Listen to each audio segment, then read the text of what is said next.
நாரதன் மகாமன் வந்திருக்கிறார். அவரே தான். ஆமா சாமி பாய் கொடுத்தோம்ல. யானை பண்டிதா யானை தண்டிடாங்க. சரி அழைத்து வரீங்க. நான் வரவேற்பு கூட சாமிகிட்ட ஆசீர்வாதம் வாங்கிக்கிறேன். சுவாமி அங்க கோட்ல ஏதோ கைதிக்கு நிக்கிற மாதிரி நிக்கிறாரு. தலைவா கவப்புதழ்வா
மகிழ்ச்சி வருக. இதுவோ காணகம். தாங்கள் எங்களது நாட்டில் இருக்கும் சமயத்தில் வந்திருப்பீர்கள்.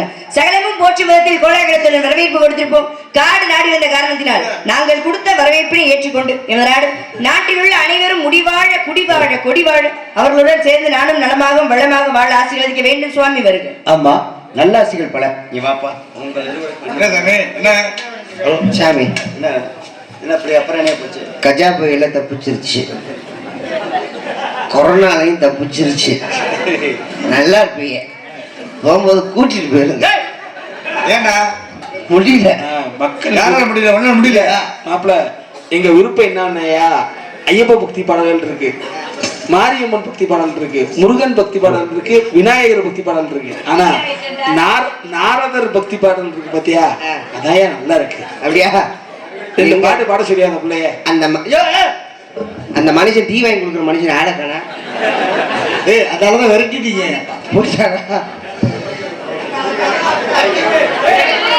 மலைக்கு எப்ப போயிட்டு வருவீங்க? ஆனா இத பார்க்க முடியும் போக மாட்டேன். ஏதோ அவன் ஒரு முடிவுல இருக்கான். முடியா விடியா போச்சா? மெய்தான் அரும்பை விதை விதைத்து கைதான் தலை வைத்து கண்ணீர் ததும்பி கருத்தில் விடுத்த கண்மணியே, காவிய பன்மணியே, அருமையான வணக்கம், அழகான வணக்கம், அன்பான வணக்கம், இதமான வணக்கம், இனிமையான வணக்கம். இன்றைய வணக்கம் இந்த இடத்தை அலங்கரிக்கக்கூடிய அளவிற்கு அதி அற்புதமாக இருக்கிறது. இருந்த போதிலும் ஒரு தாயை எப்படி வணங்க வேண்டும், ஒரு தந்தை எப்படி வணங்க வேண்டும், ஒரு குருவை எப்படி வணங்க வேண்டும், ஒரு தெய்வத்தை எப்படி வணங்க வேண்டும், வரக்கூடிய விருந்தினர்களை எப்படி வணங்க வேண்டும் என்பதற்கெல்லாம் வரைமுறைகள் இருக்கின்றது. என்று சொன்னால் ஒரு கரும்பு எடுத்துக்கொண்டமானால் அந்த கரும்பிற்கே 3 வித சுவை கொடுத்திருக்கிறான். முதற்கடி கசப்பு, நடுக்கடி இனிப்பு, கடைசிக்கடி உப்பு. முதற்கடி கசப்பு சொன்னால் அந்த கொளுத்தடைப்பதை கடித்து சாப்பிட்டால் அது கசப்பு சுவையாக இருக்கும். நடுவில் உள்ள கடித்து சாப்பிட்டால் அது இனிப்பு சுவையாக இருக்கும். கடைசியில் வந்து தூர்ப்பாகத்தை கடித்து சாப்பிட்டால் அது உப்பு சுவையாக இருக்கும். இப்படி ஒரு கரும்பிற்கே 3 வித சுவை கொடுத்திருக்கும் பொழுது என்னை வணங்கி வரவேற்றிருக்கின்றாய். என்னை வணங்கி வரவேற்ற உன்னை வாழ்த்துவதன் கடமை அல்லவா? ஆகையால் பூப்போடே புன்னகையில் ஒரு உலகினை கண்டேனப்பா, பூப்போடே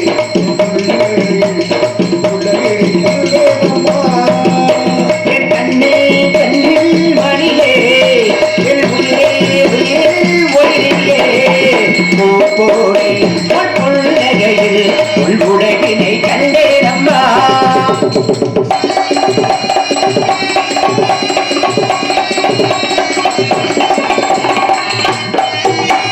பூங்காட்டிலே திருப்பூங்கொடி போல் நீ நடப்பது நாட்டியமே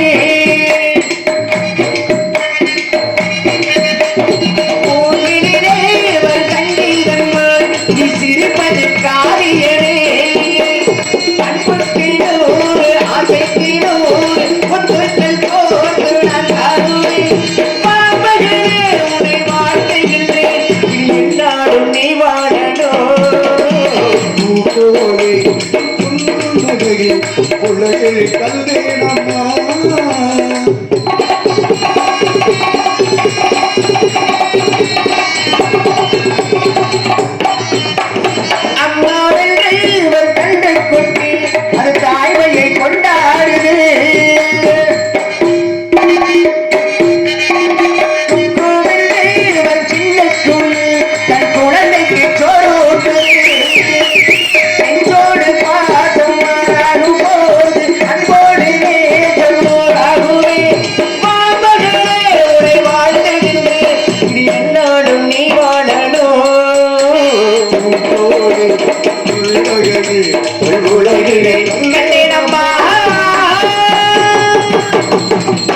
வெள்ளை கிளை கொடுத்து வெள்ளை பணி கொண்டு வெள்ளை தாமரைகள் விற்றிருப்பாள் வெள்ளை அரியாசனத்தில் என்னை அரசரோடு சரியாசனத்தை வைத்த தாய் என்ன பெருமைக்குரியவளாம் கலைமகள் அருளால் அவைபாரும் வல்லமை பொருந்திய பெண்மகளே என் நலனத்தின் நன்மகளே நீ வாழ்க என் குலம் வாழ்க குமரக்கடவுள் திருவருளால் நீ சிறப்புடன் வாழ்க மகளே அம்மா உம்மிடம் சில விவரங்கள் கேட்டு தெரிந்து கொள்ளாமல் இருக்கின்றேன் கேட்கலாமா நிச்சயமா கேளுங்க சுவாமி முக்காலத்தை முடிந்தவர் தாங்கள் இதே 14 உலகம் சுற்றி வருவதாங்க கரிமா லகிமா மகிமா அனிமா பிராப்தி பிரகாமியம் ஈஸ்வத்துவம் வசித்துவம் என்று அஷ்டமா சித்துக்கள் அனைத்தையும் உணர்ந்தவர் தாங்கள் இருந்தாலும் என்னிடத்திலே ஒரு சில விவரம் கேட்க வேண்டும் என்று வந்திருக்கீங்க நிச்சயமா கேளுங்க என்னால் முடிஞ்ச அளவுக்கு எனக்கு தெரிஞ்ச அளவுக்கு பதில் சொல்ல காத்துக் கொண்டிருக்கேன் கேளுங்க சுவாமி இதோ நீ கூறக்கூடிய பதிலுக்குரிய முதல் கேள்வி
மேற்கு பவளமலை வேங்கட நேர்வடக்காம் ஆர்க்கு விவரம் இனங்களக்காம் பார்ப்பதற்கு பிராகணத்துகள் இருவதின் காதம தொண்டை நடவு நாட்டு தொண்டை நாட்டின் எல்லையாகும் என்னும் பெருமைக்குரிய நாட்டில் பிறந்த பண்புகளே வெள்ளில் விடுபட்ட விரையும் கடை போல சொல்லி சுவை கூட்டி சுருக்காக சுந்தர தமிழிலே பதிலெடுத்த செந்தமிழ் பெண்ணே அழகு அறிவு அமைதி இம்மூன்றும் ஒருங்கே அமையப்பட்ட அரணங்கே குறிஞ்சி முல்லை மருதம் நெய்தல் பாலை என்று சொல்லக்கூடிய 5 வகை நிலங்களிலே 12 ஆண்டுக்கு ஒருமுறை பூக்கும் என்று சொல்வார்கள் அதிசயமாக குறிஞ்சி மலர் அப்பற்பட்ட குறிஞ்சி மலர் புத்த குழங்கும் குமரக்கடவுள் குடிகொண்ட தொண்டை நாடு நல்லது இன்னும் உம்மிடம் கேட்கலாமா கண்டமலையிருந்து முகமாதே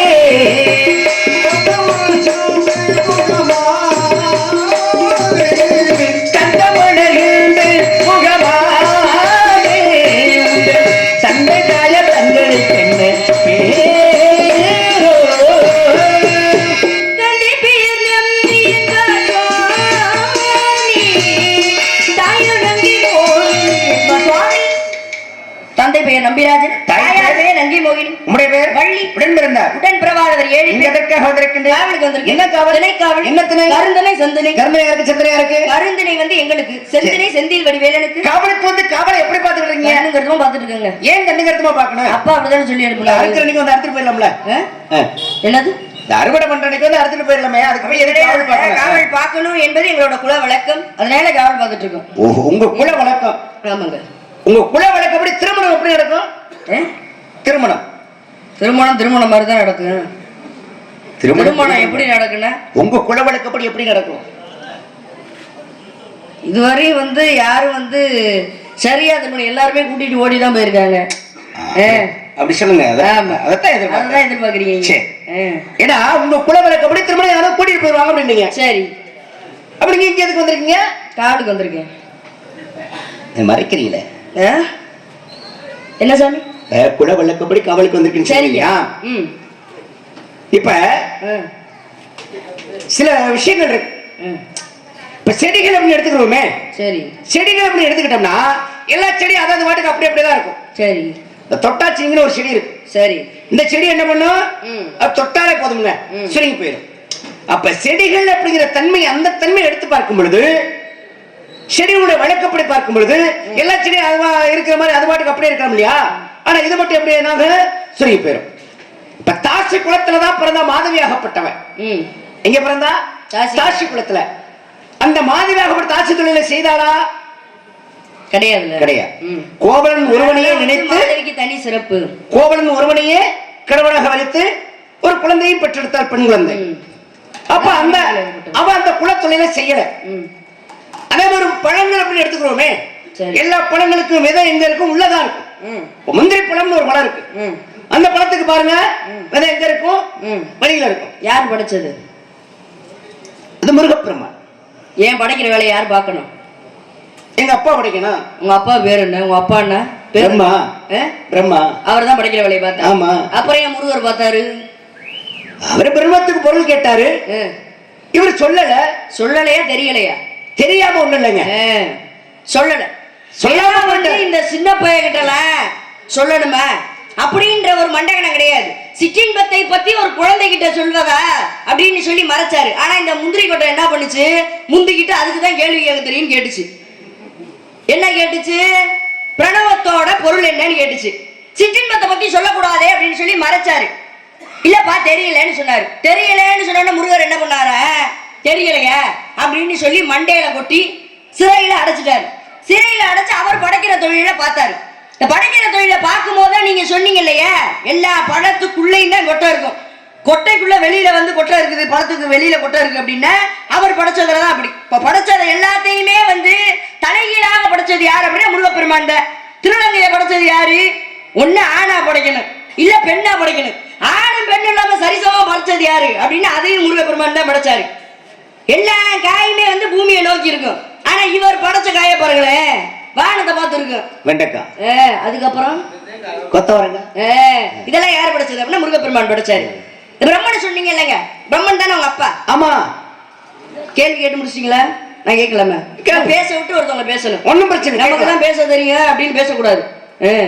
அதனால வந்து சபையில எப்படி பேச? அறிவாளிக்கும் அறிவாளிக்கும்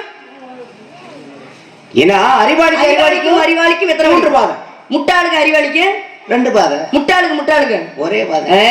கச்சாமரை கைத்தில் எண்ணெண்ணம் சேர்ந்தார் போல் கச்சாரை கச்சார் காமொருவர் கற்பில்ல மூர்க்கரை மூர்க்கர் முகப்பர் முதுகாட்டில் காக்கை உவக்கும் பிடம்னு சொல்றாங்க. அப்ப அறிவாளியும் அறிவாளியும் சேர்ந்தாதான் அங்க ஆரோக்கியமான ஒரு தர்க்கம் பிறக்கும்.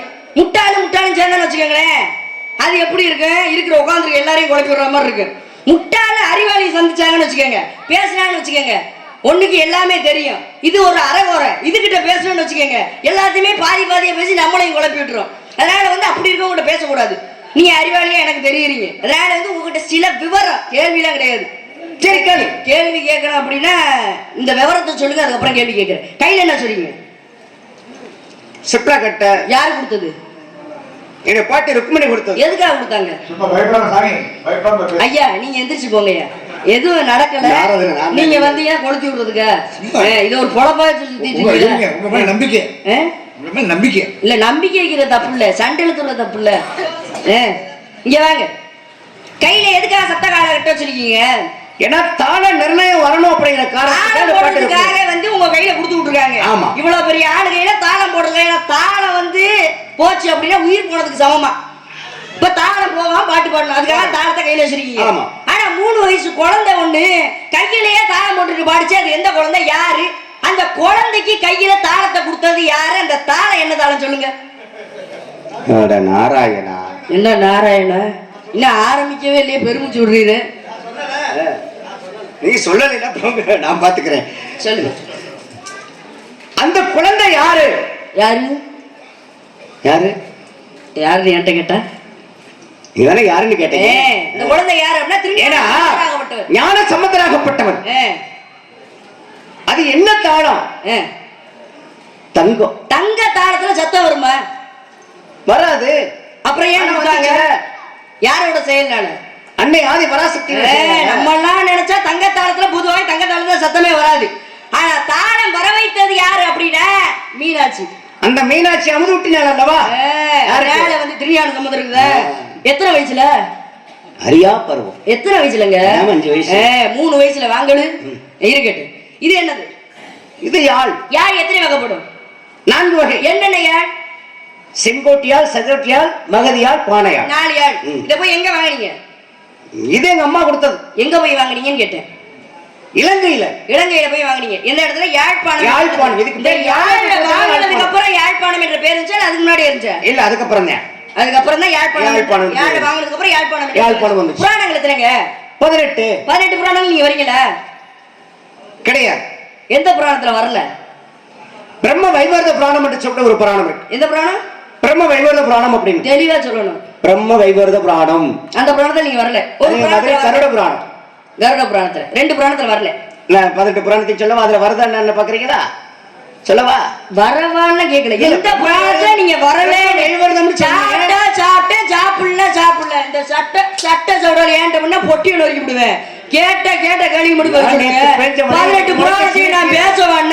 நான் சொல்லவ கேட்ட கேள்வி முடிவு சொல்லப்ப கருட புராணத்துல வரல, இன்னொரு பிரம்ம புராணத்துல வரல. சரி இருக்கட்டுங்க. யுகங்கள் எத்தனை? 4. என்னென்ன யுகம்? கிரேதா, திரேதா, துவாபரம், கலியுகம். கிரேதா யுகத்துல என்ன நடந்துச்சு? ஹரிச்சந்திர புராணம். கிரேதா யுகத்துல ராமாயணம். துவாபர யுகத்துல மகாபாரதம். கலியுகத்துல கந்த புராணத்தோட நாயகன் யாரு? முருகப்பெருமான். முருகப்பெருமான் வந்து கலியுகத்துல மட்டும்தான் வராரு. தானுகத்திலே வந்திருக்காரு. நாளிகத்துல எப்படி வந்தாரு? ஹரிச்சந்திர மயானத்துல எப்படி வந்தாரு? அவருக்கு இருங்க, நான் கேக்குற கேள்வியை கேட்டு முடிச்சு அதுக்கப்புறம் நீங்க பதில் சொன்னா தெளிவா போய் சேரும். ராமாயணத்துல முருகர் எப்படி வந்தாரு? மகாபாரதத்துல முருகர் எப்படி வந்தாரு? கந்த புராணத்துல முருகர் வந்தாரு. நீங்க மிச்சம் 3 யுகத்திலே வரலையா அப்படின்னு கேட்டே வந்தாருன்னு சொன்னீங்க. எப்படிலாம் முருகர் வந்தாரு சொல்லுங்க. முதல் யுகம் ஹரிச்சந்திர புராணம் என்று சொன்னேன். சரி. அந்த ஹரிச்சந்திரனுடைய மகன் லோகிதாசனை கடிப்பதற்காக விஸ்வாமித்திரனுடைய வேண்டுகோளுக்கு இணங்க நாகராசனாக மாறி வந்தார். பாம்பா வந்தது முருகப்பெருமான். சரி. அடுத்ததாக ராமாயணத்துல ஸ்ரீராமன், லட்சுமணன், சீதா ஆகியோர் அதாவது வனத்தை கடக்கும் பொழுது அந்த ஆறை கடக்கும் பொழுது அங்கு படகோட்டியாக குகன் என்ற பெயரிலே வந்தான். மூடிய சேர்ந்து அப்ப அவரை வந்து தன்னுடைய சகோதரனாக ஏற்றுக்கொண்டார் ஸ்ரீராமனாக.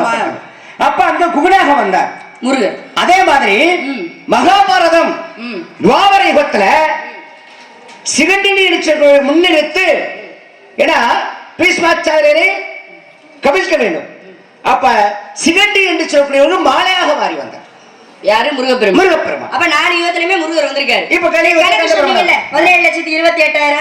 12,96,000, 8,64,000, 4,32,000 என்ற கணக்கு சொன்னீங்க. இது என்ன கணக்குங்க? இது ஒரு சதுரயுக கணக்கு. சதுரயுக கணக்கு. இப்ப எத்தனாவது சதுரயுகம் நடந்துட்டு இருக்கு? 28வது சதுரயுகம் இப்ப நடந்துட்டு இருக்கு. ஆமா. இப்ப இந்த மண்மந்திரம்னு சொல்லி ஒரு கணக்குங்க. ஆமா. இந்த மண்மந்திரத்துல ஒரு மண்மந்திரனை எத்தனை சதுரயுகம்? ஒரு மண்மந்திரம் அப்படின்னா எத்தனை சதுரயுகம்? ஆமா. 71 சதுரயுகம். 71 சதுரயுகம் ஒரு மண்மந்திரம். ஒரு மண்மந்திரம் இருக்கு இல்லையா? ஆபத்திற்கு உதவாது பிள்ளை, அரும்பசிக்கு உதவாத அண்ணம், தாகத்தை தீரா தண்ணீர், தரித்திரம் அறியா பெண்டி, கோபத்தை அடக்க வேந்தன், குருமொழி கேள சீடு, பாவத்தை போக்க தீர்த்தம் இருந்தும் பயன் இல்லை. 100ல போனா நீங்க 108ல போகணும். அதான் என் ஆசை. 108லாம் போக வேண்டிய அவசியமே இல்லை. 108ல 108 இல்லையா? அந்த 108 இல்லங்க. நான் 100ல வேகத்துல போனேன். 108ல வான்னு சொல்றேன். 108 காரணம் என்ன அப்படின்னா வேகத்துக்கு ஆமா மந்திரங்க. நீங்க நாராயணர் என்ன பண்றீங்க நெத்தில? இது நாம போட்டிருக்கேன். அவரோட நாமே 108 தானே. மனம் வாக்கு காயம் முடிச்சப்படி இருக்கு இல்லையா? நீங்க போட்டுக்கிறது நான் பட்டை போட்டிருக்கேன். பசுபதி பாசம் சொல்லி 3 பட்டை போட்டிருக்கேன். அங்கேயும் 3 இங்கேயும் 3. ஆமா. அதான் உலகத்துக்கு உணர்த்துறதே 3 தானே. அப்ப 3 சேர்ந்தா 3 சேர்ந்தா 6 இருக்கட்டும். அந்த 6 போட்டதுக்கு பேர் என்ன? நாமம் என்று சொன்னேன். நாமமா ராமமா? நாமம். யார நினைச்சு போட்டீங்க? இட பட்ட நாராயணன். நாராயணன் நினைச்சு போட்டீங்க. நாராயணருக்கு தொண்டு செஞ்சது யார் யாரெல்லாம்? எத்தனை பேர்? நாராயணனுக்கு நிறைய பேர் தொண்டு செய்தார்கள். நிறைய பேர் 12 ஆழ்வார்கள். 12 ஆழ்வார்கள் குறிப்பிட்டு சொல்லுவோம். நிறைய பேர் தொண்டு செஞ்சிருந்தாலும் 12 ஆழ்வார்கள் சொல்லுவாங்க. இதுல எத்தனை பெண்கள் மொத்தம் 12 ஆழ்வார்ல எத்தனை பேர்? ஏன்னா ஆழ்வார்கள் பெண்கள் வந்து 2 பேர் இருக்காங்க. 2 பேர் இருக்காங்க. யார் யார்? என்ன போல புரியுது? 12 ஆழ்வார்ல ஒரே ஒரு பெண் தான். யார் அப்படின்னா ஆண்டாள் ஆட்சியாராகப்பட்டவர். நீங்க எப்படி திருப்பலாம் நான் திருப்பி திறமையா இருக்கீங்க. தெளிவா இருக்க. என்ன சோதிக்கிறாராம்ல பாப்பம்ல. சரிங்க இருக்கட்டும். இப்ப இந்த பிரம்மனை பத்தி பேசுறீங்க இல்லையா? பிரம்மன் வந்து உங்க அப்பா. எங்க அப்பா தான். இவருக்கு பிறப்பு இறப்பு இருக்கா? அவர்தான் படைக்கிறவரே உலகத்தை. சரி. இவருக்கு பிறப்பு இறப்பு என்று ஒன்று இருக்கா? இருக்கு. உண்டு. எப்படி உண்டுன்றீரு? இப்படி சொன்னீங்களே. உண்டுன்னா காரணம் சொல்லணும்ல. என்ன காரணம்னா இப்ப பாட்டனாகப்பட்டவன் நாராயணன். அந்த நாராயணோட உந்தி கமல திறந்த பிறந்தவன் தான் பிரம்மனாகப்பட்டவன். அப்ப அங்கே பிறப்பு இருக்கிறது. இறப்பு இப்ப நீங்க சொன்னீங்களா யுகம். அந்த 71 சதுரயுகம் முடிஞ்சிச்சு அப்படின்னா பிரம்மன் அடுத்த ஒரு பிரம்மா உருவாகிடுவார். இப்ப அந்த 71 சதுரயுகம் பிரம்மனுக்கு ஒரு பகல். அப்ப பிரளயம் மாற மாற இந்த யுகம் சொன்னீங்க இல்லையா? திரேதா துவாபர கலியுகம். இந்த 4 யுகம் அப்படி மாற மாற மாற மாற என்ன ஆகும்? ஒரு பிரளயத்துல திரும்பவும் மீண்டும் பிரம்மா வருவார். இப்ப இந்த கலியுகம் சொன்ன மாதிரி 4,32,000 வருஷம். இப்ப இந்த கலியுகம் தோன்றி எத்தனை ஆண்டுகள் ஆகிறது அப்படின்னா 1133 ஆண்டுகள் ஆகிறது. ஆனா இதனுடைய கணக்கு என்ன அப்படின்னா 1999 கணக்குப்படி இந்த கலியுகம் பிறந்து 1106 ஆண்டுகள். இந்த 1106 கூட 99 கணக்கு பார்த்துங்க 133 ஆண்டுகளுக்கு மேல வரும். இந்த கலியுகம் தோன்றி 1133 மேல வரும். இத்தனை காலங்கள் இருக்கு. எவ்வளவு ரொம்ப பேசுறீங்களே. இப்ப ஆலயங்கள் எங்க எல்லா இடத்துலயுமே இருக்கு. சரி. இப்ப இது என்ன நேரம்? இரவு நேரம் தான். இரவு நேரங்களில் ஆலயங்கள் திறந்திருக்குமா? இரவு நேரத்துல ஆலயம் திறந்திருக்காது. ஆனா ஒரு ஆலயம் திறந்து பையனை கூப்பிட்டு கேட்டா கூட சொல்லுவான். இதான் கேள்வியா? இரவு நேரத்துல ஆலயம் திறந்திருக்குமா? ஏதாச்சும் விசேஷ காலங்கள்ல திறந்திருக்கும். அப்பையும் ஆலயம் திறந்திருக்காதுங்க. திரையிட்டு மூடி வருவார்கள். ஆமா. ஆனா ஒரு ஆலயம் இரவு நேரத்தில் திறந்தே இருக்கும். அது எந்த ஆலயம்? எங்க இருக்கு? தெரிஞ்சா சொல்லு, இல்ல அந்த கூட்டத்தை போய் நில்லு. ஒரு கேள்வியை கேட்டு விட்டாரா? தெரிஞ்சா சொல்லு, இல்லைன்னா அங்க போய் நில்லு. இங்க வாங்க. என்ன கேட்டீங்க? இரவு முழுவதும் திறந்திருக்க ஆலயமா? இரவு முழுவதும் முதல் ஆலயம் திறந்திருக்குமா? இரவுல எல்லா ஆலயத்தையும் பூட்டி வச்சிருவாங்க. இரவுல மட்டும் திறந்திருக்கோம் அப்படின்னு கேட்டா வித்தியாசமான ஒரு கேள்வி. வித்தியாசமா இருக்கு உங்க கேள்வி. அப்படிதான் கேட்பீங்க. நல்ல விஷயம். தெரியப்படுத்ததான் எல்லாருமே வந்திருக்கோம். தெரிஞ்சதே பேசுறதை விட இரவு மட்டும் திறந்திருக்க ஆலயம் அப்படின்னா இருக்கு. எந்த ஆலயம்னா மதுரையில தான் இருக்கு. மதுரையில இருக்கிற வாடிப்பட்டியில இருக்க சிலார்பட்டி என்ற கிராமத்துல உள்ள காலாதேவி என்ற ஆலயம் தான் இன்று வரைக்குமே இரவு முழுவதும் திறந்திருக்கும். இந்த அம்மா தான் 12 ராசிகளையும் 27 நட்சத்திரங்களையும் 14 உலகத்தையும் தன்னுள் அடக்கிவாங்க. இந்த கோபுரத்திலேயே பாத்தீங்க அப்படின்னா நேரமே உலகம்னு சொல்லி போட்டிருக்குமா. அப்ப கெட்ட நேரத்தை கூட நல்ல நேரமாக்கக்கூடிய சக்தி யாருக்கிட்ட இருக்கு அப்படின்னா இந்த காலாதேவி என்ற தெய்வத்துக்கிட்ட மட்டும்தான் இருக்கு. அப்ப கெட்ட நேரம் யாருக்கெல்லாம் ஜாதகத்துல இருக்கோ இந்த அம்மாவை போய் ஒரு தடவை பார்த்துட்டு வந்தோம். எப்படி வழிபடணுமா? இந்த அம்மாவை வலதுபுறத்துல இருந்து இடதுபுறம் 11 சுத்தம், இடதுபுறத்துல இருந்து வலதுபுறம் 11 சுத்தம் சுத்தி 11 நெய் தீபங்கள் ஏற்றி 11 நிமிடம் மட்டுமே அந்த அம்மாவை வழிபட்டு நம்ம கஷ்டத்துல சொன்னோமானால் நம்ம கஷ்டம்லாம் தீருமா? கெட்ட நேரம் கூட நல்ல நேரமா மாறுமா? அப்ப இரவு மட்டும் திறந்திருக்க ஆலயம் எது அப்படின்னா வாடிப்பட்டியில இருக்கிற சில பேர் கேட்பாங்க, 52 வாடிப்பட்டி இருக்கு, எந்த வாடிப்பட்டியை சொல்றீங்கன்னு. மதுரையில இருக்க வாடிப்பட்டி, சிலார்பட்டி என்ற கிராமத்துல உள்ள சுப்லாபுரம்னு சொல்லக்கூடிய இந்த காலாதேவி கோயில் தான் இன்று வரைக்குமே இரவு முழுவதும் திறந்திருக்க ஆலயம். இதான் நீங்க கேட்ட கேள்விக்கு தப்பா இருந்தா பேசுங்க. நீ சொன்னது உண்மை. தப்பா இருந்தா பேசுங்கன்ட்டு அப்புறம் உண்மை என்ன? சொன்னது உண்மை. உண்மைதான். உண்மை. உண்மைதான். உண்மை. அட உண்மைதாங்க. நானும் அபத்தமா சொல்றேன். ஏன் நேரடியா சொன்னா இப்ப நான் தவறுனா சொன்னேன், உண்மைன்னு தானமா சொன்னேன். உண்மைனா உண்மைன்னு சொல்லுங்க, அப்புறம் கத்த விட்டு சொல்றீரு. உண்மைன்னு தானே சொன்னேன் நானு. சரிங்க, அப்படியா? நீங்க அந்த இதுக்கு வந்துட்டீங்களா? இப்ப இந்த மகாபாரத போர் நடந்துச்சுல? ஆமா, மகாபாரத போர் நடந்துச்சு. இந்த கிருஷ்ணர் வந்து யாருக்கு தேரோட்டியா இருந்தாரு? கிருஷ்ணர் அர்ஜுனனுக்கு. அர்ஜுனனுக்கு தேரோட்டியா இருந்தாரு. கர்ணனுக்கு இருந்தது சல்லியனாகப்பட்டவன். முருகருக்கு இருந்தது.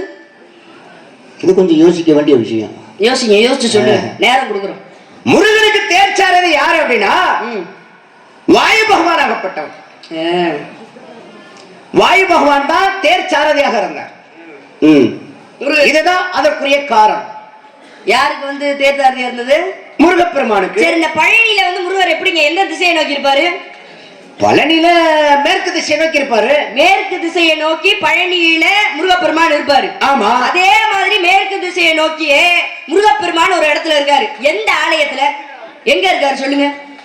அவர் எங்கேயாவது இருப்பாரு. எங்கேயா போட்ட எங்கேயாச்சும் இருக்காருன்னு சொல்றதுதான் உங்களை கூட்டிட்டு வந்திருக்காங்களா? சந்தனகுமார் வேணும்னு 5000 ஓவா கொடுத்து பேசுறாரு. பேச்சு எதுக்காச்சும் இருந்துட்டு போறாரா? அதுக்குதான் இவ்வளவு பேர் குளிர்ல உட்காந்துருக்காங்களா? போட்டேன் மண்டையில இருக்க கொண்டைய பணியார தூக்கி போற மாதிரி திருப்பி போட்டுருவேன். பதிலா சொல்லப்பா. பணியாரத்துக்கு? ஆமா, பணியார வாங்கி தின்ன ஞாபகம் வந்துருச்சோ? ஆமா, நாங்க அதெல்லாம் சாப்பிடுவோம். உங்களை மாதிரி ஏதாவது சாப்பிடாம இருக்க முடியுமா? காற்றை மட்டும் உண்பிட்டு திரும்ப முடியுமா? சரி, முருகப்பெருமான் ஆகப்பட்டவன் கொஞ்சம் இடத்த கொடுத்தா மரத்தை கொடுக்குற கதையா இருக்கு. அப்படியா? அப்படிதான் தெரியாத மாதிரி நீ இப்ப நினைச்சா உடனே ரொம்ப பேச ஆரம்பிக்கிறீங்களே. அதுக்கு பேசதானே வந்திருக்கேன். மேற்கு திசையை நோக்கி பழனிமலையில் தானே இருக்கின்றாரு. அதே போல வேற எங்க இருக்காரு அப்படின்னா தமிழ்நாட்டுல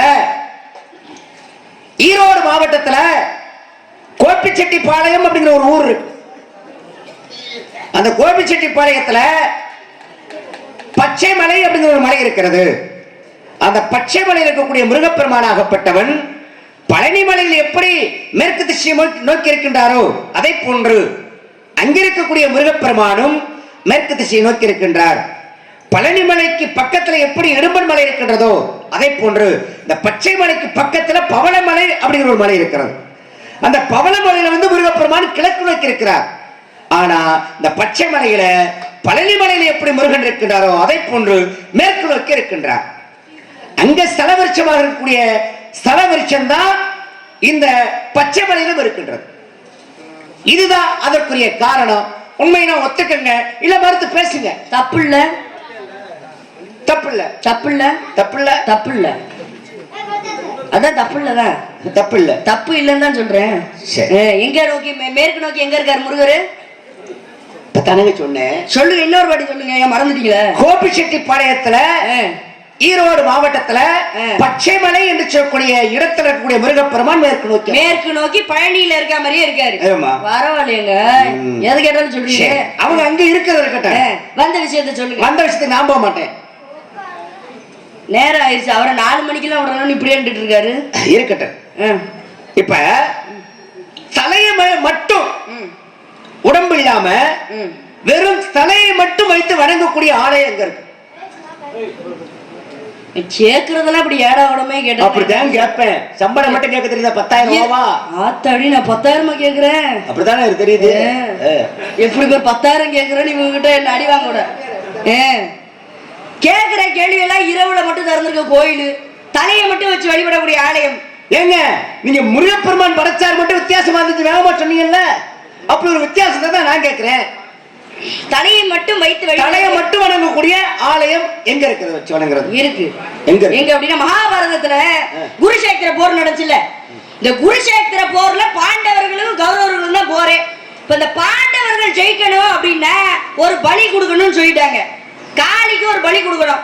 எப்படிப்பட்டவங்களை பலி கொடுக்கணும் அப்படின்னு சொன்னா சாமுந்திரிக்கா லட்சணம் பொருந்திய ஒரு ஆளை தான் காளிக்கு பலி கொடுக்கணும். அப்படி பலி கொடுத்தோன்னா பாண்டவர்கள் வெற்றி பெறுவாருன்னு சொல்லிட்டாங்க. அப்ப சாமுந்திரிக்கா லட்சணம் பொருந்தியவங்க யார் யாரு அப்படின்னா, ஒன்று கிருஷ்ண பரமாத்மா, இன்னொன்று அர்ஜுனன், இன்னொன்னு அர்ஜுனனோட மகன் யாரு அப்படின்னா நாக கன்னிகைக்கும் அர்ஜுனனுக்கும் பிறந்தவன் யார் அப்படின்னா அரவான்னு சொல்லக்கூடியவன். இந்த அரவான் இவங்க 3 பேரும் தான் சாமுந்திரிகா லட்சணம் பொருந்தியவங்க. அப்ப கிருஷ்ண பரமாத்மாவை நம்ம பலி கொடுக்க முடியுமா? கொடுக்க முடியாது. ஏன்னா அவர் தான் கதையோட அங்கமே, அவரை கொடுக்க முடியாது. அர்ஜுனனை பலி கொடுக்க முடியுமா? கொடுக்க முடியாது. ஏன் கொடுக்க முடியாது அப்படின்னா பாண்டவர்கள் எல்லாமே அவரை நம்பிதான் இருக்காங்க.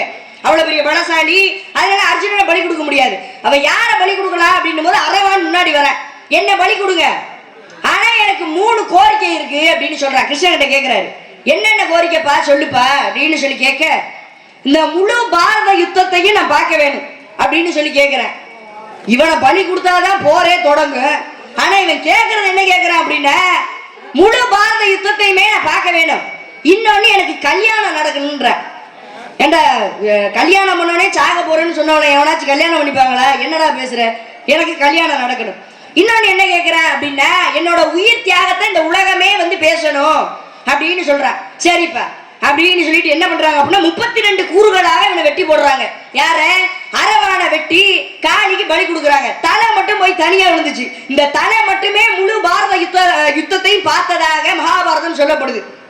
இவருடைய ஒரு தலை மட்டுமே முழு பாரத யுத்தத்தையும் தனியா போய் விழுந்ததுனால பார்க்கப்பட்டுச்சுன்னு சொல்லப்படுது. இவரை கல்யாணம் பண்ணிக்க ஒரு ஆள் வேணும். யார் கல்யாணம் பண்ணிப்பா? கல்யாணம் பண்ண உடனேயே பலி கொடுக்க போறான்னு சொன்னா எந்த பெண்ணாச்சு கல்யாணம் பண்ண முன்னாடி வரவேல வரமாட்டா. ஆனா கல்யாணம் பண்ண வந்த யாரு அப்படின்னா விஷ்ணு பகவான் ஆகப்பட்டவர். எப்படி வந்தார் அப்படின்னா மோகினி அவதாரம் எடுத்து வந்தார். மோகினி அவதாரம் எடுத்து அவனை கல்யாணம் பண்ணிக்கிட்டாரு. கல்யாணம் பண்ணி அவருக்கான அதே இரவே வந்து தாலி அறுத்து போட்டு அதுக்கான சடங்குகள் எல்லாத்தையுமே செஞ்சுட்டாரு. அந்த சடங்குகள் எல்லாத்தையுமே செஞ்ச பிறகு பாரத யுத்தம் நடக்குது. பாண்டவர்களும் வெற்றி பெறார்கள். அப்ப இந்த ஆலயம் எங்க இருக்கு அப்படின்னா, அந்த தலை மட்டும் போய் தனியா முடிஞ்சு பாருங்க. இன்று வரைக்குமே வழிபட்டுட்டு வராங்க. எங்க அப்படின்னா விழுப்புரம் மாவட்டத்தில் உள்ள கூவாகம் என்ற கிராமத்தில் உள்ள கூத்தாண்டவர் கோயில். இந்த ஆலயத்துலதான் தலையை மட்டும் வச்சு வழிபடுறாங்க. இங்க யார் வந்து அதிகமா போவாங்க, யாருக்கு சிறப்பு அதிகம் அப்படின்னா திருநங்கைகள் தான் அதிகமா போவாங்க. இந்த திருநங்கைகள் போய் அவர் கையால தாலி கட்டுவதாக ஐதீகம். சித்திரை மாதம் என்று அவருக்காக தாலி கட்டி கொண்டு அன்று 3 நாள் ஆடி பாடி சந்தோஷமா இருந்துட்டு 3ஆவது நாள் தாலி எடுத்து போட்டு அவருக்காக வந்துருவாங்களே. அப்ப தலையை மட்டும் வைத்து வழிபடக்கூடிய ஆலயம் எது அப்படின்னா விழுப்புரம் மாவட்டத்தில் இருக்க கூத்தாண்டவர் ஆலயத்துலதான் இன்று வரைக்குமே தலையை மட்டும் வைத்து வழிபடக்கூடிய ஆலயம். அவர் பேர் என்ன அப்படின்னா அரவான் ஆகப்பட்டவர். யாருடைய மையன் அப்படின்னா அர்ஜுனனோட மையன். இதான் நீங்க கேட்ட கேள்வி. தப்பா இருந்தா பேசுங்க. நீ சொன்னது உண்மைதாங்க. பொய்யா இல்லைன்னு சொல்ல வந்தேமா. ஆத்தாடி இது இன்னும் ஒரு பாராட்டு கொடுங்க. நல்ல விஷயம் இருக்காங்க. ஒரு கை தட்டுங்க. நன்றி. கை தட்டி உள்ளவங்களுக்கு என்ன வந்த காரணத்தை சொல்ல வந்த விஷயத்தை தயவுசெய்து சொல்லிட்டு போயிருங்க. அவர் மட்டும் உயிரை வாங்கிட்டு இருக்காரு. வரட்டும் அப்படிங்கிற காரணத்துக்காக. என்ன காரணத்துக்காக வந்திருக்கேன் அப்படின்னா, காரணத்துக்காக வந்தீங்க நீங்க அதுதான் தெரியல. நடந்து கூட பருவம் மங்கை பருவம் அழகுள்ள பருவம். ஆண்களுக்கு 7 பருவம் இருக்கு. இந்த கேள்வி கேட்கலாம் தூக்கமே வர மாட்டேங்குது. நாரதர் வந்து நின்னுட்டேன். ஆண்களுக்கு 7 பருவம் இருக்கு இல்லைங்க. என்னென்ன பருவம்? அது பாட்டுக்கு இருந்துட்டு போட்டுமா. ஐயா அப்பா, அது பாட்டுல இருந்துட்டு போறாம்ல. வச்சு வெளுக்க போற பாருங்களேன். நீங்க கேள்வி கேளுங்க. உங்களுக்கு நேரம் கூட நான் கொடுக்குறேன். நீங்க என்ன கேள்வி வேணா கேட்டுக்கங்க, நான் பதில் சொல்றேன். நீங்க இத தெரியாது எதுக்காச்சும் இருந்துட்டு போகுது அப்படின்னு இந்த நக்கல் பண்றவெல்லாம் என்கிட்ட வச்சு கூடாது. கேட்ட கேள்வி வச்சு சொல்லுங்க. கேள்வி கேட்கணும்னே வருவீங்களா எல்லாரும்? இப்படி உங்க அண்ணன் அப்படி இல்ல. நீ அப்படி கிடையாது. நீங்க கேள்வி கேளுங்கன்னு நான் சொல்லிட்டேன். நீங்க என்கிட்ட என்ன கேள்வி வேணா கேட்டுக்கங்க. அவர் 5-6 மணி கூட விடுமா, அது பிரச்சனை கிடையாது. நீங்க என்ன கேள்வி கேட்டுக்கங்கன்னு தான் நினைக்கிறேன். நின்னுகிட்டே இருக்காரு அதனால நான் சொன்னேன். சரி, நீங்க கேள்வி கேட்கறதா கேளுங்க நான் சொல்றேன். உங்க கேள்விக்கு பயப்படுறான்னு நான் கிடையாது.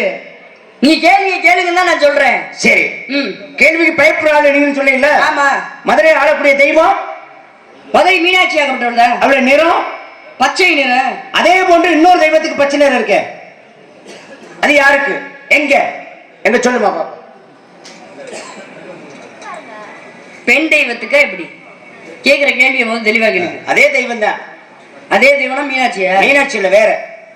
மீனாட்சியை போலவே பச்சை நிறத்துல இருக்கக்கூடியவள் யாரு? மதுரையிலயா? மதுரையில தான். மதுரையில மீனாட்சியை போலவே பச்சை நிறத்துல இருக்கக்கூடியவள் யாரு அப்படின்னா மதுரையில மீனாட்சியை போலவே பச்சை நிறத்துல இருக்கக்கூடியவள்.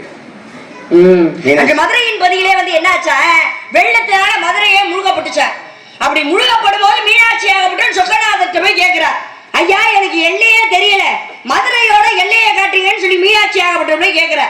கேட்டோட இவர் என்ன பண்றாரு, ஆதிசேஷன் என்ற பாம்பு எடுத்து விடுறாரு. இந்த ஆதிசேஷன் என்ற பாம்பை எடுத்து விட்டு அது 4 எல்லையும் காமிச்சு நிக்குது. என்னென்ன எல்லை? ஒண்ணு திருப்பரங்குன்றம், தென்பரங்குன்றம்னு சொல்ற திருப்பரங்குன்றம். இன்னொரு எந்த எல்லையை காமிக்குது அப்படின்னா திருவேடகம்னு சொல்லக்கூடிய இடம். இன்னொரு எல்லை எதை காமிக்குது அப்படின்னா அழகர் மலையை காமிக்குது. இன்னொன்னு அந்த பாம்போட படமும் புறமும் இணைந்த இடம் தான் படப்புறம்னு சொல்லக்கூடிய மடப்புறம். முதல்ல வந்து படப்புறம் தான் பேரு, அது காலப்போக்குல மடப்புறம்னு மாறி போச்சு. இந்த மடப்புறத்துக்கு 4 எல்லைக்குமே 4 தெய்வம் வச்சாங்க. 4 எல்லைக்குமே அங்க கருப்பு இருப்பாரு, இங்க ஒரு தெய்வம் இருக்கு. இந்த மடப்புறத்துக்கு ஏதாச்சும் ஒரு தெய்வம் வைக்கணுமே, எல்லை தெய்வமா ஒண்ணு வைக்கணும்ல. யார வைக்கலாம், என்ன பண்ணலாம்னு சொல்லும் போது அங்க ஒரு திருவிளையாடல் புரிந்தார். யாரு? எம்பெருமான் பரம்பொருளான அந்த சிவபெருமான் புரிஞ்சாரு. என்ன பண்ணாரு அப்படின்னா, பார்வதி கூட்டிட்டு வராரு. அம்மா வேட்டைக்கு போவோம் வான்னு சொல்லி கூட்டு வராரு. மீனாட்சி ஆகப்பட்டவள் வர வந்தா அந்த மடப்புறம் என்ற இடத்துல நிப்பாட்டிக்கிறாரு. நீ இங்கே நில்லு, நான் போய் வேட்டையாடிட்டு வரேன்னு சொல்றாரு. சுவாமி இங்க என்ன நிக்க வச்சுட்டு போறீங்களே, இந்த இடத்திற்கு என்ன சிறப்பு இருக்குன்னு சொல்லுங்க அப்படின்னு சொல்லி கேட்கிற. நீ நிக்கிறனாலேயே இந்த இடம் சிறப்பு பெறும், நீ இங்கே நில்லு அப்படின்னு சொல்றாரு. எனக்கு காவலுக்கு யாராச்சும் வேணுமே, என்னை இப்படியே விட்டுட்டு போறீங்களே இரவு நேரத்துலன்னு சொல்ற. அப்ப காவலுக்கு வந்து நான் நிக்கிறேன் அப்படின்னு சொல்லி அடக்கலாம் காத்த ஐயனார் சொல்லி இன்று வரைக்குமே நம்ம வழிபட்டு போவோம். அவர் போறாரு, அம்மாக்கு நான் காவலுக்கு நிக்கிறேன் அப்படின்னு சொல்லி இன்று வரைக்குமே அடக்கலாம் காத்த ஐயனார் சொல்லி அந்த ஆலயத்துல ஒரு பெரிய உருவம் ஒன்று இருக்கு இல்லையா. இந்த அடக்கலாம் காத்த ஐயனார் வந்து அங்க அம்மாக்கு காவலுக்கு நிக்கிறாரு. அப்ப மீனாட்சியை போலவே பச்சை நிறத்துல இருக்கக்கூடியவள் யாரு அப்படின்னா மடப்புற காளியாகப்பட்டவள் தான். மதுரையில மீனாட்சியை போலவே பச்சை நிறத்துல இருக்கக்கூடிய தெய்வம், உருண்ட கண்களோடையும் அக்கடி கிரீடத்தோடையும் பட்டை புருவத்தோடையும் காட்சி தரக்கூடியவள் ஆகப்பட்டவள் அந்த மடப்புற காளியாகப்பட்டவள். அம்மா வந்து இங்க சாந்த ரூபிணியாக அரசாடுறாங்க, அங்க வந்து அம்மா அக்னி கிரீடத்தோட காட்சி தந்து எல்லையை காட்கிறார். 2 பேருமே மீனாட்சி தான், ஆனா இருக்கிற உருவம் தான் வேற வேற. மீனாட்சியை போலவே பச்சை நிறத்துல மதுரையில யார் இருக்கா அப்படின்னா மடப்புறம் பத்திரகாளி அம்மன். இதான் நீங்க கேட்ட கேள்வி பதிலு. சரி பரவாயில்ல. என்ன பரவாயில்ல? உங்களுடைய பருவத்துக்கு நான் சொல்லணுமா? வந்ததை சொல்லுங்க. ஏன்னா ஆழ்வார பருவம் என்ன அந்த நாரதர் சொல்லலை அப்படின்னு நினைச்சிருப்பாங்க.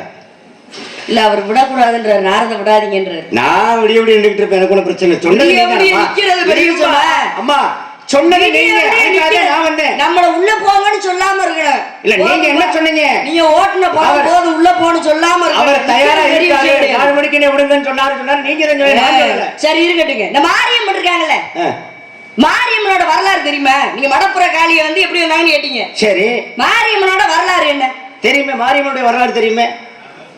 தெரியறதா என்னன்னு கேக்குறேன். தெரியுமே, அதுக்கான காரணம் என்ன? எந்த மாரியம்மனை நிறைய எத்தனை நத்தத்துல இருக்க மாரியம்மன் சொல்லுங்க. நத்ததானே வந்திருக்கு, அதையே சொல்லுங்க. நத்தத்துல இருக்க மாரியம்மன் என்ன என்னமா யோசனை பண்ணிட்டு வந்தியா? இதெல்லாம் நானே போய் பார்த்துட்டு தெரிய முடியுமாமா? அதுதான் மெயினானதா. சரி, நல்ல விஷயம். அந்த ஐயாவை தான் நான் எல்லா ஊருக்கும் கூட்டு போறேன், முன்னாடி உட்கார வச்சிருவேன். சரி, நத்தத்து மாரியம்மனாகப்பட்டவன் எப்படி வந்தாங்க, அதுக்கு என்ன காரணம் அப்படின்னா, வடதிசையில இருந்து லிங்கப்ப நாயக்கர் அப்படிங்கிற ஒரு நாயக்கர் வர்றார். அவருடைய சகோதரர்களோட ஒரு பிரச்சனை ஏற்பட்டது. அங்கே கோபம் கொண்டு நாம பாண்டிய நாட்டுக்கு போகலாம் அப்படி சொல்லி அங்கிருந்து வர்றார். திருச்சி, ஸ்ரீரங்கம், மணப்பாறை, விராலிமலை இந்த வழியாக வர்றாரு.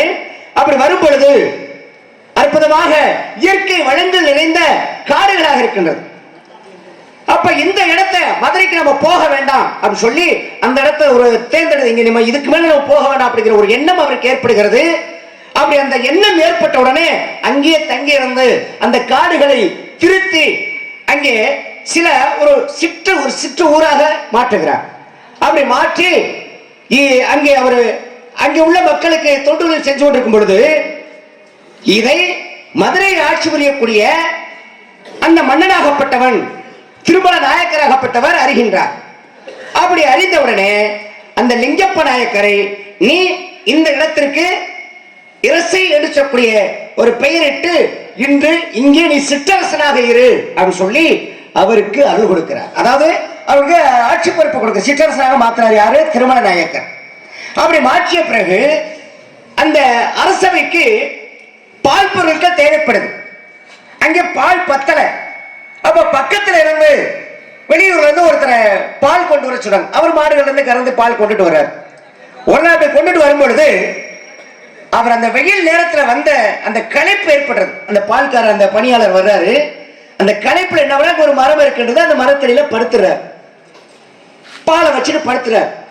சற்று நேரம் கழிச்சு அவருக்கு காலில் ஒரு எறும்பு அடிக்குது. கண் விழிச்சு பாக்குறாரு, அங்க இருந்த பாலை காணோம். என்னடா இது ஆச்சரியமா இருக்கு, இருந்த பாலை காணுமே அப்படின்னு சொல்லிட்டு திரும்ப போயிட்டார். அதே மாதிரி மறுநாளும் வருகின்றார். அந்த இடத்துல அந்த பால் காணாம மாயமா போயிருது.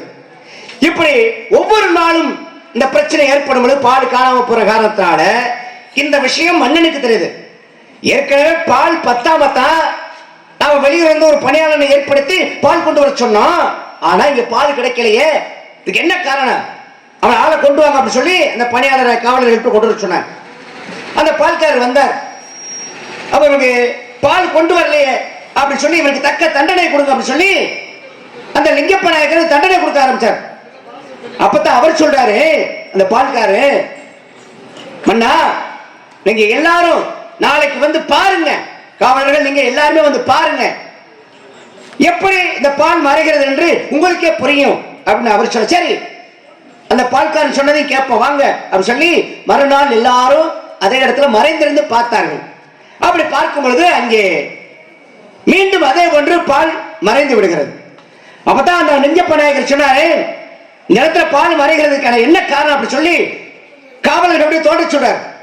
அப்படி தோண்ட சொல்லும் பொழுது அங்கே ஒரு அழகான சிலை இருக்கின்றது. அப்படி தோண்டும் பொழுது அந்த கடப்பாறை ஆகப்பட்டது அந்த சிலையினுடைய அந்த தோள்பட்டையில பட்டுச்சு. அந்த தோள்பட்டையில பட்ட உடனே அங்கிருந்து குருதி வெள்ள அப்படியே ரத்தம் வருது. அப்புறம் சில நேரங்கள்ல அந்த ரத்தமும் மறைந்து விட்டது. அப்ப அந்த மன்னனாகப்பட்ட லிங்கப்ப நாயக்கர் என்ன பண்ணாரு, அந்த இடத்திலே ஒரு ஆலயத்தை கட்டினான். அந்த ரத்தம் வந்த அந்த இடம், அந்த ரத்தம் அப்படிங்கிறது மருவி மருவி மருவி மருவி நத்தம் என்று மாறிவிட்டது. அந்த சிலையைத்தான் அம்மனாக, இந்த ரத்தம் மாறி வந்த காலத்தில் மாறி அம்மனாக நினைத்து இன்றும் அந்த நத்தத்தில் உள்ள பகுதியில் உள்ள மக்கள் அனைவரும் வணங்கிக் கொண்டிருக்கிறார்கள். அப்ப இதற்கான காரணம் இந்த லிங்கப்ப நாயக்கர் கண்டெடுத்த அந்த சிலையாகப்பட்டது அங்க இருக்கின்றது. பொதுவா ஒரு வரலாறு சொல்லாம நாயக்கர்னால வந்து சொல்றீங்க. அப்படி கை தட்டினாதான் வந்து அவருக்கு ஒரு உற்சாகம். நன்றி நன்றி நன்றி. சரிங்க, வந்த விஷயத்த சொல்லுங்க. உங்களுக்கு ஒரு மாப்பிள்ளை பார்த்திருக்கேன். யார் மாப்பிள்ளை? எவ்வளவு பெரிய வேலை? யாருக்காச்சும் தோணுச்சா? எல்லாருக்கும் போய் பார்க்க முடியுமா? வர சொல்லுங்க. உங்களை எங்க நானா கூப்பிடுறேன். பக்கமானதை வர சொல்லுங்க. வரட்டும் வரட்டும்.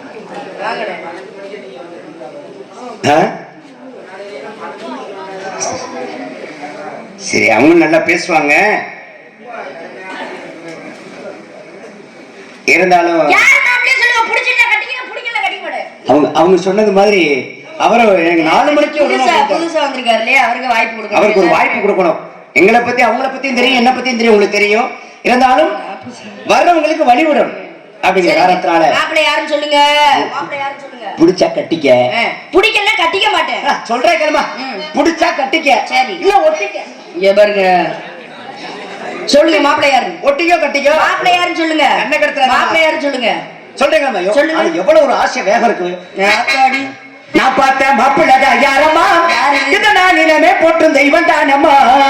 நான் பார்த்தேன் மாப்பிள்ளை தானம்மா.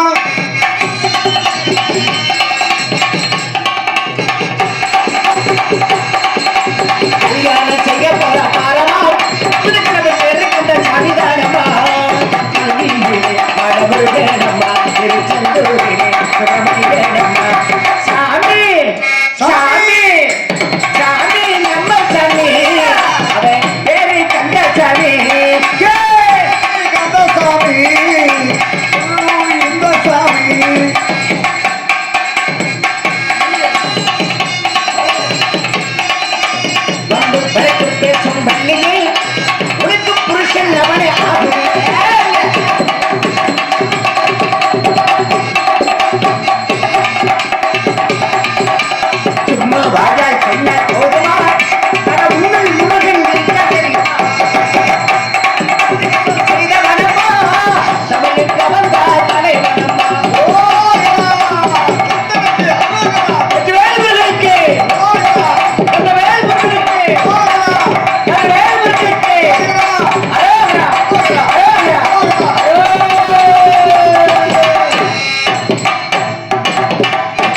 இப்படி முருகன். ஏற்ற முருகரை போய் மாப்பிள்ளையா பார்த்து வந்திருக்கீங்களே, அவர்லாம் ஒரு மாப்பிள்ளையா? அவங்கள சொல்றாங்க, அவர்லாம் ஒரு மாப்பிள்ளையா? வேணா வேணா வேணா வேணா வேணா வேணா சாமி இந்த மாப்பிள்ளை சிவனோட வேணா வேணா சாமி இந்த மாப்பிள்ளை சிவனோட முயலாடி எனக்கு பிடிக்கல. தைரியம் எட்டு குடி தாண்டி அவன் வெள்ளத்தையொட்டி ஆத்தாள அவன் காத்தாள பாரு அழகாப்பிடாரி. எட்டு குடி தாண்டி அவன் வெள்ளத்தையொட்டி ஆத்தாள பாரு அழகாப்பிடாரி. அப்ப பேச கேட்காத தருதல நீங்க தருதல பெரிய தருதல. அப்ப பேச கேட்காத தருதல புள்ள வேணா வேணா வேணா வேணா வேணா வேணா சாமி இந்த மாப்பிள்ளை. எவ்வளவு தைரியம்! என்ன ரெண்டாவது பார்த்து வந்துருப்பாரு. என்ன உங்க எல்லாருக்கும் நான் மாசாணி அம்மன் கோயில போய் பட்டை தரிச்சேன். ஏன் என்ன காரணம்? வெற்றிலை காளியம்மன் கோயிலுக்கு போவேன், ஏன்? காசு வெட்டி போடுவேன். எதுக்கு? எவ்வளவு தைரியம்! என்ன ரெண்டாம் தாரமா பாத்துட்டு வந்திருக்காரு. எட்டு குடி தாண்டி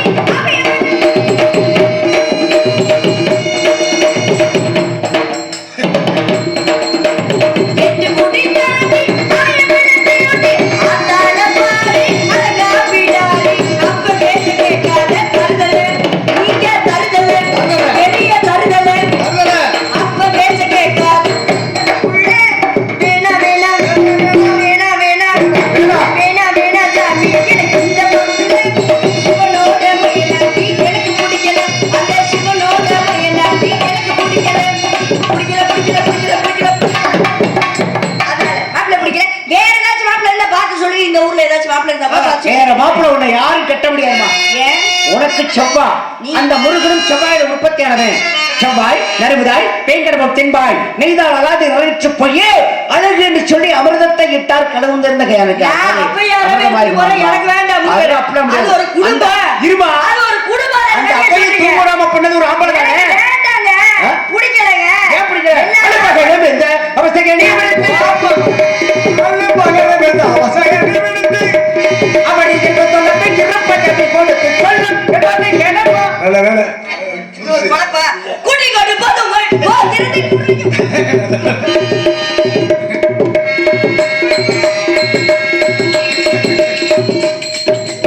கூட்டி கொண்டு போது உங்கள் போ, திருத்தி கூடையா. போட்டவன் வந்து உங்களுக்கு நான் கரைய கையில் குட்டி கொடுப்பது எங்கள் கோத்திரத்தினமில்லை. குட்டி குட்டி குட்டி குட்டி குட்டி கொடுப்பது எங்கள் கோத்திரத்தினமில்லை. கடைசி வாட்டி உன்னை கண்டிப்பான முடிப்பில் சொல்லும் எல்லாத்தையும் கேட்க முடியாது. வேண்டானா போக வேண்டியதானே. வார்த்தைக்கு இடமா கேட்காத. சூரியஸ்தமனத்திற்கு உன்னை அந்த முறைகளுக்கு கிடைப்பது காட்டாவிட்டால் நான் நாரதம் அல்ல, இந்த பாரதக்கூடிய முடிச்சு பிரம்ம முடிச்சும் அல்ல. இது சத்தியம், இது சத்தியம், இது சத்தியம். நான் சென்று வருகிறேன். நாராயண நாராயண நாரதரே முனிவரே நாரதரே முனிவரே நக்கீரரே உழவரே இப்படி போய் சேர்ந்து இப்படி போய் சேர்ந்துட்டாரே நாரதர். ஏமா இப்படி போய் சேர்ந்துட்டாரு. நாரதர் சமாளிச்சிட்டீங்க, பேசிட்டீங்க. சரி. வந்திருக்கு வேடுவர் சமாளிச்சு அவரே ஒரு கை பாப்போம்ல. ஆ? வரட்டும்.